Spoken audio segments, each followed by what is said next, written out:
dipendenti, ben trovati. Come avrete intuito dal titolo, questo non sarà un video aggiornamento, ma è un video speciale, diciamo. È un video che ho voluto fare a raggiungimento di questo traguardo dei 2000 DVD, 2003 per la precisione, e so già quello che molti di voi staranno pensando: ma come, solo 2000 DVD? Sì, solo 2000 DVD per adesso. Io sono consapevole che molti di voi hanno collezioni esorbitanti, quindi 5.000, 10.000 film. Io nel mio piccolo sono soddisfatta di questo risultato, di questo appunto di questo traguardo. Sono anni di collezionismo, anni di sacrificio, di ricerca, di risparmio mirato. Io sono sempre riuscita a ritagliarmi mensilmente un piccolo budget mensile per l'horror che finiva o in action figure o in film, e quindi sono riuscita col tempo a mettere insieme da sola questa piccola collezione di cui io vado molto orgogliosa. Quindi oggi volevo appunto mostrarvi qualche pezzo particolare della videoteca. Volevo farvi vedere quelli che sono i pezzi magari più rari, quindi film fuori catalogo che non si trovano più molto facilmente. Probabilmente ci sono fuori catalogo che io non so esserlo, quindi perché sapete, no, collezionando negli anni ti trovi in videoteca cose che magari tu hai comprato a prezzo di listino e che adesso non si trovano più, che ti rivendono a 50-100 euro. Quindi io vi faccio vedere quelli che so per certo essere pezzi rari, poi probabilmente ce ne sono degli altri, e nel mentre volevo rispondere a alcune domande che mi vengono rivolte solitamente appunto riguardo alla mia collezione, che sono di solito tre. Allora, la prima è un evergreen: ma perché non compri Blu-ray? La seconda, ma compri solo film horror? La terza, ma come fai a comprare tutti questi film? Ma li vedi anche? I simpaticoni questi. Quindi oggi sono qua a fare un po' di chiarezza su questi punti. Allora, punto numero 1. Non è vero che non compro Blu-ray, voi che mi seguite su YouTube lo sapete che compro anche Blu-ray. Anche se comprassi solo DVD, comunque non vedo cosa ci sarebbe di male. Comunque ognuno poi ha le proprie esigenze e la propria disponibilità economica, quindi chi colleziona solo DVD, affari suoi, fa bene. Io comunque compro anche Blu-ray, sono sicuramente molti meno rispetto ai DVD, sono solo 400 per adesso.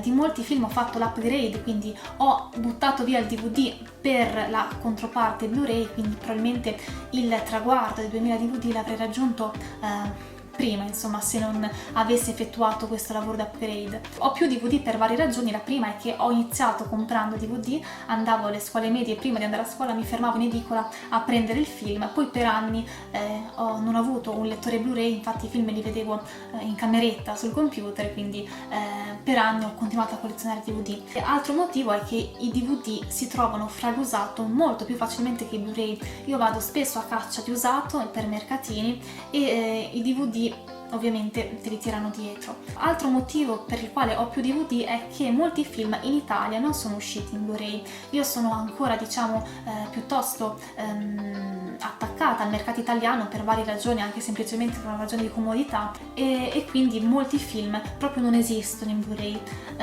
Ci sono poi vari film, io colleziono un sacco di filmacci, un sacco di B-movie, un sacco di Z-movie che non avrebbe nessun senso avere in Blu-ray, quindi non sono usciti in Blu-ray e non usciranno mai in Blu-ray, perché comunque sono film talmente amatoriali che non avrebbe nessun senso averli in alta definizione. Quindi il fatto che io sia anche una collezionista di filmacci è incisivo sul fatto che abbia ovviamente più DVD rispetto ai Blu-ray. Domanda numero 2: ma compri solo film horror? Allora, sì, più o meno. Io ho un'idea molto inclusiva di horror, e l'horror di per sé è un genere molto molto inclusivo, cioè sotto l'etichetta horror convivono film che non hanno niente a che fare l'uno con l'altro, fateci caso. Tipo, ci può stare un classico del cinema mondiale come Nosferatu, ci sta un Nightmare dal profondo della notte, un Slaughtered Vomit Dolls, sono tutti catalogati come horror ma non c'entrano nulla l'uno con l'altro. Quindi sotto horror trovate dal classico immortale al film splatter, alla commedia horror, al disturbing drama, al film estremo, quindi c'è veramente di tutto. E quindi quando uno mi chiede: vedi collezioni solo horror? Io dico di sì, ma perché sì, horror, però in realtà si spazia moltissimo in questo genere e io di solito compro solo horror, mi sposto diciamo nei dintorni, quindi horror fantascientifico, commedie horror, fino ad arrivare magari anche dalle cose che non sono horror ma che comunque sono magari commedie nere, come per esempio Delicatessen o anche La famiglia Addams, quindi quelle cose che non sono horror, sono più verso la commedia, però hanno questo gusto per il macabro e per il grottesco. Colleziono anche i film sulla vita dei serial killer, quindi quelli non sono horror, sono biopic o anche documentari, quindi ho un sacco di documentari tipo Il ponte dei suicidi, il film sulla paralisi del sonno, quindi quelle cose lì non sono horror, sono documentari, però comunque orbitano intorno al genere. La terza domandona è: ma come fai a comprare tutti questi film? Allora, questa ovviamente è una domanda che mi rivolgono le persone non collezioniste, perché per un collezionista questo è addirittura poco. Io, come ho detto, mi ritaglio mensilmente un budget che dedico all'horror, che può essere action figure, film, libri e fumetti e anche t-shirt. Io ho un sacco di t-shirt e di felpa a tema horror, oggi no, ma ne ho veramente tantissime. In realtà non compro moltissimo, però ogni tanto qualche sfizio me lo tolgo. L'altra domanda è: ma li vedi anche tutti questi film? Allora no, mi piace avere i DVD usati come soprammobile. Ovviamente sto scherzando. C'è da dire che è vero che non li vedo immediatamente, c'è chi si compra il film e la sera stessa se lo guarda.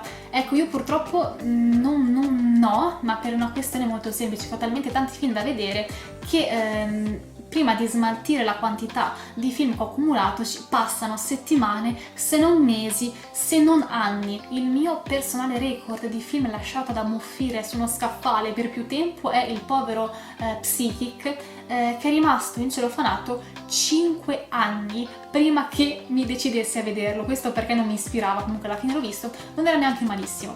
Poi io compro tante cose però prima o poi le vedo anche, quindi non vi preoccupate.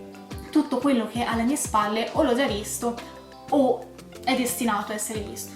Grazie per avermi ascoltata fino a qua e vi ringrazio anche per il riscontro mediamente positivo che hanno avuto i miei video precedenti. Cercherò di farne più spesso perché effettivamente uno ogni 3 mesi è un po' pochino.